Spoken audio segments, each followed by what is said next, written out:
In perfect self-control, Maharaj Pariksit sat down on a seat of straw, with straw roots, facing the east, placed on the southern bank of the Ganges, and he himself faced the north.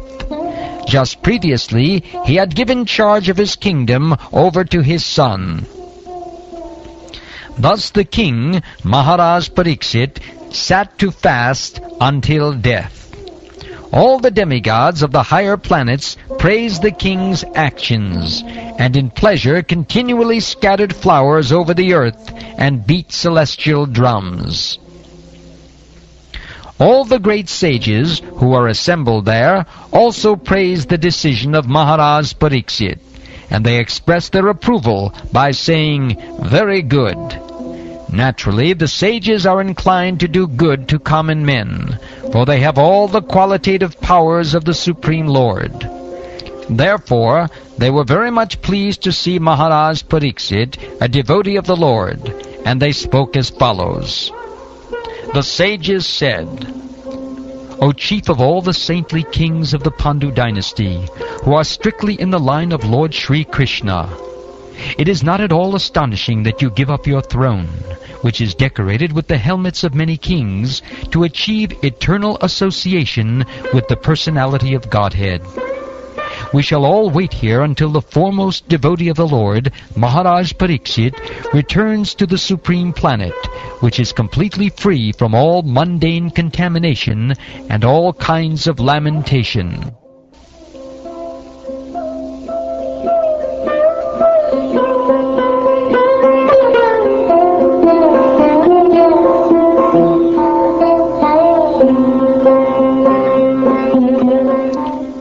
All that was spoken by the great sages was very sweet to hear, full of meaning, and appropriately presented as perfectly true.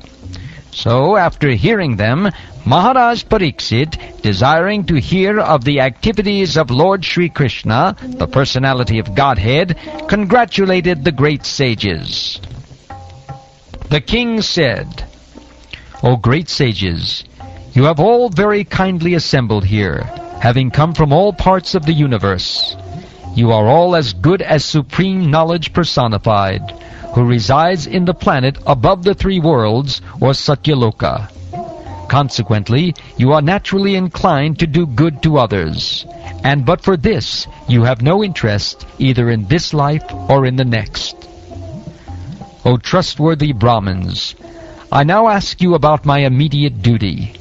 Please, after proper deliberation, tell me of the unalloyed duty of everyone in all circumstances, and specifically of those who are just about to die."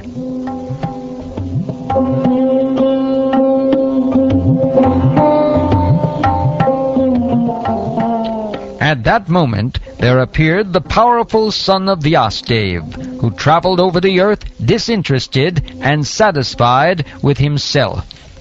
He did not manifest any symptoms of belonging to any social order or status of life.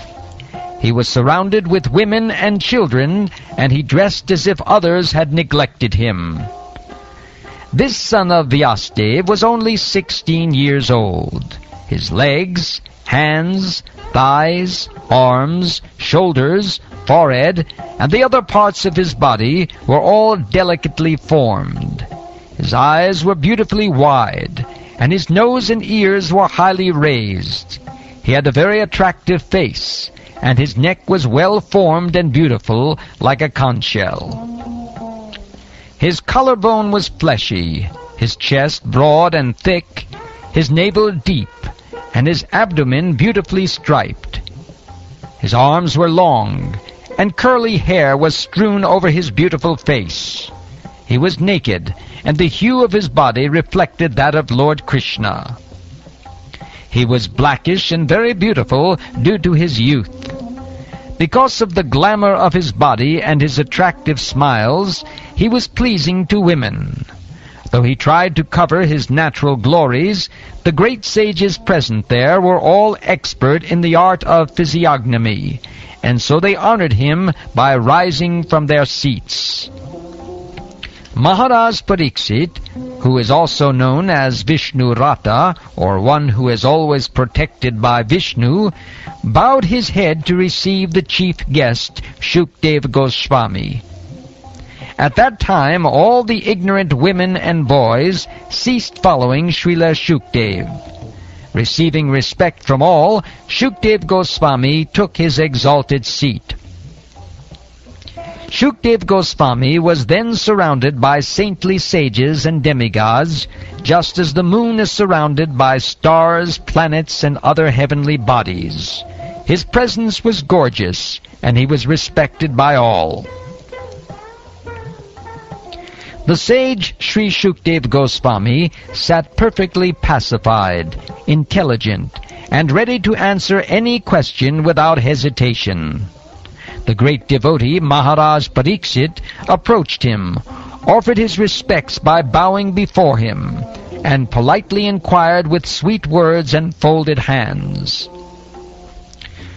The fortunate King Pariksit said, "O Brahmin, by your mercy only you have sanctified us, making us like unto places of pilgrimage, all by your presence here as my guest. By your mercy we, who are but unworthy royalty, become eligible to serve the devotee. Simply by our remembering you, our houses become instantly sanctified. And what to speak of seeing you, touching you, washing your holy feet, and offering you a seat in our home. Just as the atheist cannot remain in the presence of the personality of Godhead, so also the invulnerable sins of a man are immediately vanquished in your presence. O saint, O great mystic! Lord Krishna, the personality of Godhead, who is very dear to the sons of King Pandu, has accepted me as one of those relatives just to please his great cousins and brothers.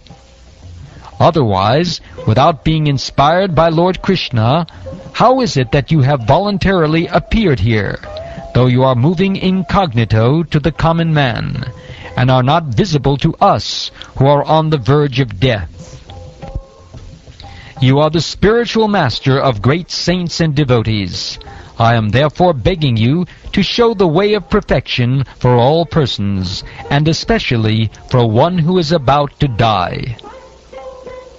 Please let me know what a man should hear, chant, remember, and worship, and also what he should not do. Please explain all this to me. O powerful Brahmin, it is said that you hardly stay in the houses of men long enough to milk a cow. Sri Sutta Goswami said, "The king thus spoke and questioned the sage, using sweet language. Then the great and powerful personality, the son of Vyasadeva, who knew the principles of religion, began his reply.